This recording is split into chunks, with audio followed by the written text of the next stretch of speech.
Hello friends पुणी गोटे mini blog को आपण मानक स्वागत जनाऊे। हजबैंड नहांती बॉम्बे जानी से मो कम सब आराम रे धीरे धीरे लेट रे चलचे माने पूजा पाठ करिक आसिक गोटे पिठा कर देइथिली पिठौथिला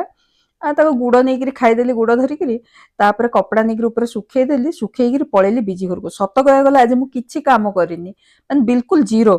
तांको घरे गली तांको घरे खराबेल सारा बसिलु शुभ को भी डाकिदेलु तीन जन जाक बसिक खराबेल सारा गपिलु आम खराबेले भी किसी खाईनी मत भोक भी लगे पिठा खाई ना लगिलानी मोटे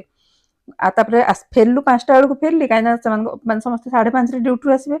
आसिक ना आइला बेलू फुल गछ शुभ आ मु दी जन जाक बीजी घर फुल गछ धरी आसलु तीन तीन टा नहीं आनिक बाहर लगेदेली गछ भितर को भी जाइनी आग मु फुल गछ लगे दिए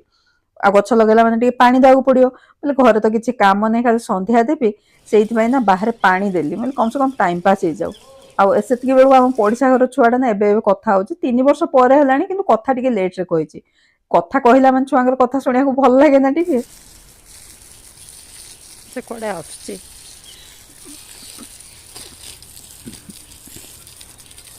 मैं ले जाऊं क्यों